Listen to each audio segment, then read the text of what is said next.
15 বছর পর নতুন ইতিহাস যুক্ত হচ্ছে। এর মাধ্যমে শিক্ষার্থীরা সঠিক ও হালনাগাদ তথ্য জানতে পারবে। প্রাথমিক থেকেই এটা শুরু হচ্ছে। 15 বছর পর পাঠ্যপুস্তকের নতুন ইতিহাস যুক্ত করছে এনসিটিবি। চতুর্থ শ্রেণী থেকে এটি কার্যকর হবে। আরও আপডেটের জন্য আজকাল 24 টিভির সাথেই থাকুন। জিয়াউর রহমান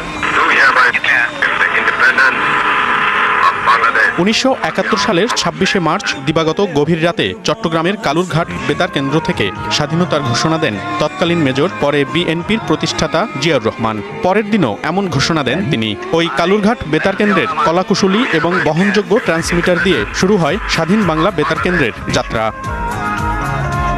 বিএনপি জিয়াউর রহমানকে স্বাধীনতার ঘোষক বললেও তাকে ঘোষণা পাঠকারী হিসেবেই ইতিহাসে উল্লেখ করে আওয়ামী লীগ সরকার। সরকার পতনের পর এবার পাঠ্য বইয়ে ইতিহাস পরিমার্জনে স্বাধীনতার ঘোষক হিসেবে জিয়াউর রহমানকেই পেতে যাচ্ছে শিক্ষার্থীরা। তিনি অত্যন্ত সাহসিকতার সাথে জীবন বাজি রেখে তিনি স্বাধীনতার ঘোষণা দিয়েছিলেন। প্রথম একবার 26শে মার্চ দিয়েছেন, আবার 27শে মার্চও দিয়েছেন।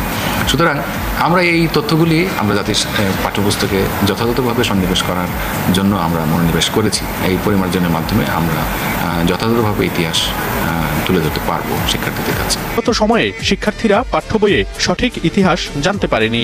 আমরা তো জানি তাজউদ্দিন আহমেদ তার এক ভাষণে বা ভারতের প্রধানমন্ত্রী বা ভারতের প্রতিনিধিদের বক্তব্য আমরা দেখেছি যে তারা বাংলাদেশের স্বাধীনতার ঘোষণার জন্য মেজর জিয়াউর রহমানের নাম বলেছেন। তাজউদ্দিন আহমেদও স্বীকার করেছেন তার ভাষণে। তো এই তথ্য তো বিভিন্নভাবে আছে, কেন এগুলোকে অস্বীকার করা হলো, এটা আমারও প্রশ্ন। কিন্তু আমাদের জাতির বীরদের অবদান নিয়ে আমরা কেন বিতর্ক করব? এই বিতর্কের অবসান হওয়া দরকার। আমার মনে হয় যে পরবর্তী প্রজন্ম এই বিষয়গুলো যেন আর কোনো বিভ্রান্তিতে না থাকে, সেই জন্যই আমাদের এই প্রচেষ্টা। পরিমার্জিত ইতিহাস সম্বলিত নতুন এই বইয়ের ছাপার কাজ শুরু হচ্ছে শিগগিরই। মনিরুল সোহাগ, ডিবিসি নিউজ, ঢাকা।